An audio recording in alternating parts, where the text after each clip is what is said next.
Max Verstappen started from the pit lane, suffered a puncture, and still finished on the podium in Brazil.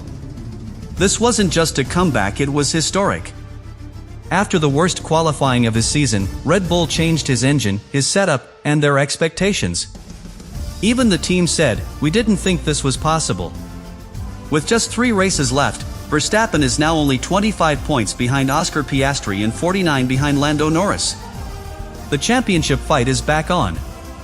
Was this Verstappen's greatest ever drive, and can he pull off one of the most dramatic title comebacks in F1 history? What Max Verstappen pulled off at the 2025 Brazilian Grand Prix wasn't just a comeback, it was a racing masterclass. After a shocking qualifying session that saw him eliminated in Q1, Red Bull made the bold decision to change his engine and reset the entire setup of the RB21. That meant a pit lane start, a full rebuild of strategy, and a driver with nothing to lose. By the end of 71 brutal laps, he had overtaken more than 15 cars and crossed the finish line in second place, with the world watching in disbelief. The recovery began under pressure. Verstappen launched into a chaotic field from pit lane, navigating through early traffic, mid-pack chaos, and even surviving a puncture that could have ended the entire race. But rather than spiral out, he recalibrated, executing every overtake with precision, managing tires with perfection, and responding to every radio call with the cold control of a world champion. It wasn't just about pace. It was about mental clarity under chaos. And the result stunned even Red Bull. The same engineers who rebuilt the car overnight were openly skeptical that a podium was possible. They predicted a top 6 at best. But Verstappen blew through midfield traffic, undercut rivals with perfect timing, and on his final set of tires began a relentless charge to the front. By lap 66, he was on Antonelli's gearbox. By lap 71, he was side by side. He didn't win, but he redefined what a recovery drive means in modern Formula One. With that performance, Verstappen has thrown himself right back into the title picture. Heading into the final 3 races of the season, Lando Norris leads with 390 points, Oscar Piastri holds second with 366, and Verstappen now has 341. The gap to Norris? 49 points. And with sprints and full points still on the table, nothing is off the table. One bad weekend for McLaren, and Verstappen could be back in control.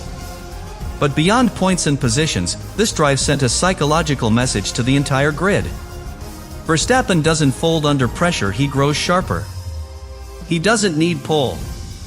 He doesn't need clean air. All he needs is a chance. And in Brazil, he showed that if you give him one, he will take it no matter where he starts or what goes wrong. This wasn't just a highlight of the season. It was a reminder of who Max Verstappen is when everything is stacked against him. Now, with momentum shifting and just 3 races left, the grid isn't just watching, it's worried. Friday qualifying at Interlagos was supposed to be routine. Dry conditions, a fast track, and a car that had been strong in long runs. But as Max Verstappen pulled out for his final run in Q1, something was clearly wrong. The rear end was unstable under braking, the car wouldn't rotate through the long left-handers, and the lap time simply didn't arrive. Verstappen crossed the line in 18th. No yellow flags, no traffic. Just a setup that wasn't working. For the first time in years, Verstappen was knocked out in Q1 on pure performance. The issue? A miscalculated balance philosophy. Red Bull had come into Brazil with a new rear suspension tweak and a trimmed-down wing to chase straight-line speed. But the loss of downforce and lack of rear stability threw the entire car off balance. Sector 2, a twisting, flow-heavy section, punished the RB21 brutally. The car wasn't just slow, it was untrustworthy. Verstappen's radio was controlled but direct. This is undrivable. Faced with that kind of problem, Red Bull had 2 options. Live with the compromised setup and start at the back, or brake park firm, rebuild the entire car around Verstappen's feedback, and take a pit lane start. It wasn't an easy choice. A setup overhaul would mean engine changes, floor tweaks, and suspension recalibration all in a single night. But Verstappen was clear, the car as it stood would go nowhere. So Red Bull went all in. Engine components were replaced. The rear wing geometry was reverted. Suspension mapping was reprogrammed. It was a full reset. But that decision came at a cost. By restarting from the pit lane, Verstappen would be forced to wait until the entire grid passed turn 1 before he could even begin racing. On a short track like Interlagos, where clean air is vital and DRS trains form early, it was an enormous handicap. In essence, he was starting 20 seconds behind with no guarantee that the new setup would even work under race conditions. It was one of the boldest mid-weekend gambles Red Bull had made in years. And still, the pressure was all on Verstappen. He had to deliver clean overtakes, preserve tires, manage traffic, and avoid contact, all while keeping strategy options open. One mistake would have destroyed the entire plan. And after a puncture on lap 13, many assumed the story was over.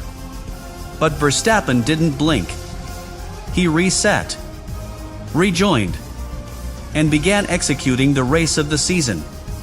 This was the turning point. A Saturday collapse that could have ended in a backmarker finish became the foundation of a legendary drive.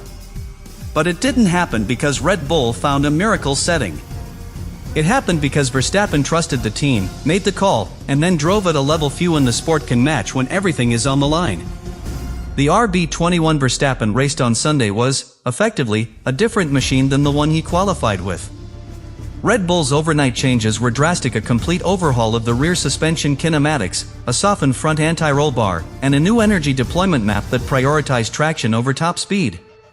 By giving up a few tenths on the straights, they gained back control in Sector 2, where the balance had been utterly broken the day before. The floor settings were also revised, tightening airflow management at the rear diffuser, stabilizing the rear end Verstappen had been fighting all weekend. But making changes on paper and seeing them work in race conditions are two different stories. From lap 1, Verstappen began testing the car's response, especially on turn-in at Cabo do Lago and through the undulations at Ferradura. What he felt was immediate: grip was back, rotation was clean, and for the first time all weekend, the car followed his inputs instead of resisting them. It wasn't perfect, balance and dirty air remained fragile, but it was stable enough to let Verstappen push, attack, and control his tire life. And that control made all the difference. While others locked up, overheated their rears, or got trapped in DRS trains, Verstappen was inch perfect. His overtakes weren't lunges, they were timed, staged, and clean. He used battery only where it counted. He lifted early into corners when no position was at risk to protect compound life. By lap 20, he was already in the top 10. By lap 40, he had quietly become the fastest car on track. It wasn't brute force. It was clinical efficiency. Behind the scenes, Red Bull's strategy team executed a masterpiece. Knowing Verstappen couldn't rely on track position, they targeted a three-stop approach, leaning on the undercut to leapfrog midfield traffic. The hard tires gave Verstappen a platform to attack without killing the balance. On fresh mediums in the final stint, he lapped nearly a second quicker than those ahead. Crucially, the pit windows were clean: no traffic on outlaps, no battles that would destroy tire temperatures. Every phase clicked. Still, there were risks. A puncture on lap 13 from debris could have ended it all. A safety car at the wrong moment might have locked him into the midfield. But Verstappen managed each twist with absolute control. Even when his pace was high, his telemetry showed he was driving within the car's limits, protecting tires, defending when needed, and maximizing clean air when possible. This wasn't the chaos of a lucky recovery. It was the blueprint of a calculated charge. And what made it extraordinary wasn't just the result, it was that Verstappen made it look inevitable.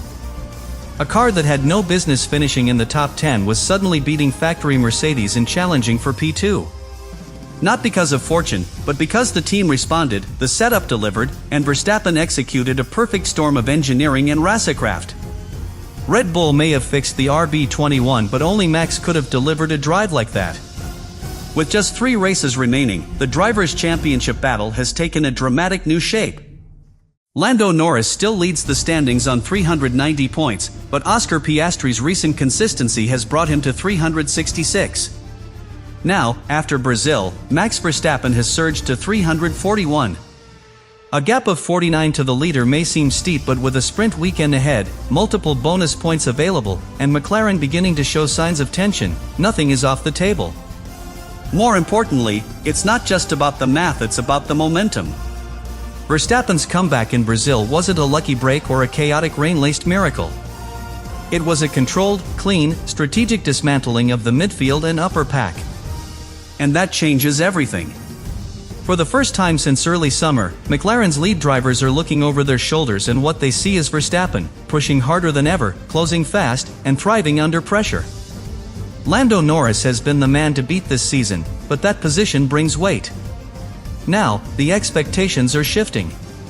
If Verstappen performs in Qatar, a track he's dominated in the past, that points gap could drop to under 20 before the final 2 races. And psychologically, that's a completely different championship. Max doesn't need to lead now, he just needs to be close enough that McLaren can hear his footsteps every time they climb into the car. And what about Oscar Piastri? He's driven brilliantly all year, but Brazil revealed something new: pressure. His penalty after contact with Antonelli and Leclerc shows that even calm, clinical drivers can crack under the championship spotlight. Verstappen, meanwhile, thrived in the worst possible conditions. When his rivals were struggling to stay clean, he gained 17 positions and scored 18 points. That contrast won't be lost on the paddock or on McLaren's strategy team. Red Bull, for their part, now walk back into title contention with confidence restored. The RB21 is far from perfect, but Brazil showed that it can be rebuilt overnight and still compete. Verstappen's drive has given the team belief, and when Red Bull believes, they push development to the absolute limit. They now know they can win again, and that's the most dangerous version of this team.